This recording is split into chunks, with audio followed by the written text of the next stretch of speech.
Good morning, everyone. Thank you for tuning in to Ask an Islander. I'm Bonnie with Project Grad.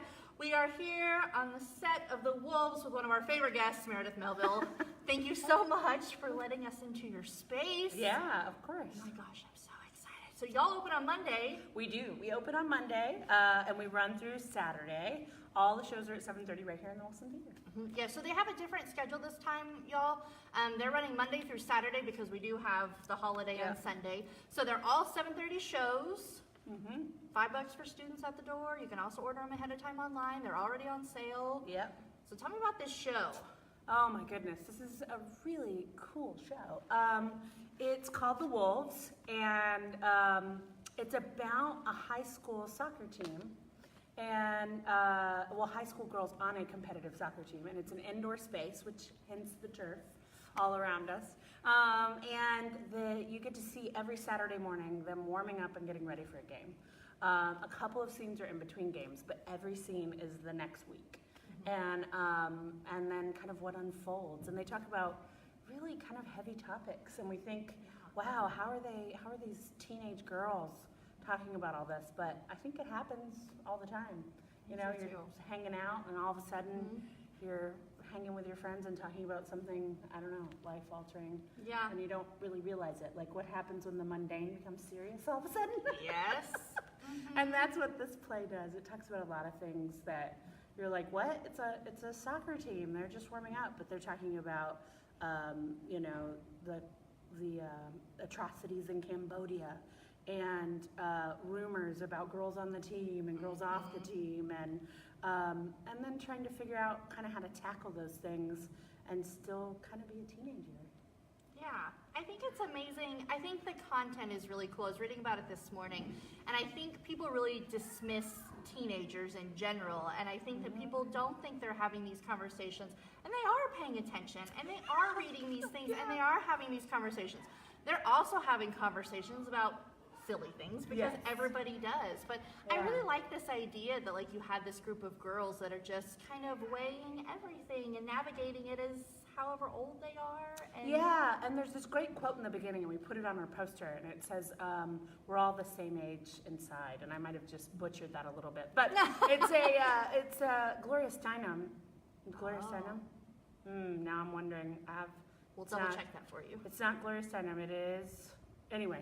I'm gonna mess it up now that I'm in front of the camera. But it's this great quote, and it's on our poster, and I think that really plays to this. Like we're always talking and tackling these really hard topics, sometimes in the most mundane places.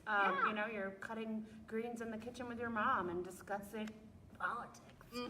So I think this play really captures that. But also, I think you really did point something very cleverly done in this play, which I think is why it was nominated for a Pulitzer Prize. It was a finalist in 2017. Is that we don't sometimes give young people enough credit, I think, and they are absorbing what's around them and dealing with all the same things we are, only at a much younger age. And I think that's changed too, just in the since I was a teenager. It seems more difficult somehow to tackle all these things that we're now aware of with social media and the news and all the atrocities in the world that we hear about now so much more than we used to. Yeah, absolutely. So one of the things that I was thinking about, I went back and I watched our video from One Man, Two Governors because that show was so much fun. And I'm curious, like what changed, like what drew you to this show? Like, because One Man, Two Governors is so different, like just zany and ridiculous and over the top. And this is very real and hard hitting, and I think so many people can identify with these people. So, well, I loved One Man because it was zany and fun, and it's crazy farce, and it's huge. It was a giant cast, and this one is just 10 women. It's an all-female cast, and that really spoke to me. I have a minor in women's studies from my undergrad days, and I've always kind of had a fascination with women's theater, and I thought, you know, this is a piece that nobody identifies as that. They just call it great theater, and I thought, I love that. That there's no divide. It's just a good piece of theater that features all women. Yeah. And it is hard-hitting, and I thought, this is a fun change. It deals with some fun stuff, but it deals with some heavy stuff, and it strikes a balance. They call it a dramedy on the back. Oh, there you go. And I think that is really what it is. There are moments where you're laughing your head off at the silliness that is a high school girl and like the craziness they do, and like, they're teasing and throwing balls at one another and being crazy on the soccer field. And then the next minute, they're almost in fisticuffs. So I think that's what drew me to it, because it is so real, Yes. but it also captures that funny in between. And we know I like comedy. Yes. So I thought, how do you strike that balance between the everyday, the genre mix of like being funny, but also dramatic? Yeah. And I thought, this play does that so well. I want to tackle that. And I was really excited about bringing 10 women to life, and it's a really ensemble-driven play. And I'm an improviser, and I teach improv.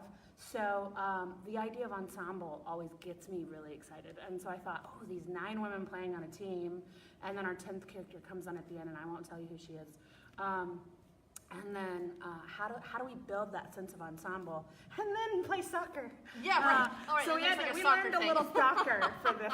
Oh, how fun is that? Yeah, thank God the TAMU-CC women's soccer team is so amazing.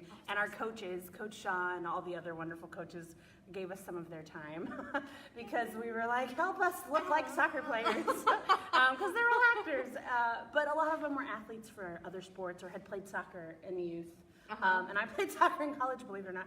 And so I was super excited and knew enough to get us started, but thankfully we had some professionals give us a little helping hand. Yeah, Islanders supporting Islanders. We love it. Well, we are super excited to come. The What's Up Ladies will actually be here Monday night for opening nights. We are giving away 2 tickets. We had a winner, Sophia Rodriguez, who is also our amazing painting instructor. We love you. We hope you enjoy the show. We'll tag you below and figure out how you can come get your tickets. Y'all, come see this show. All-woman cast, opening on Monday, 7:30 p.m. Next week, we will be back with the Islander Green Team. I'm going to be sitting in dirt. We're going to do some gardening. We're going to talk about some little things that y'all can change to be more green, to be more aware of our planet, especially since we have Earth Day coming up here pretty quickly. So y'all tune in next Friday. Again, thank you so much. We appreciate it. It's always a pleasure. We'll Bye, see y'all guys. next week.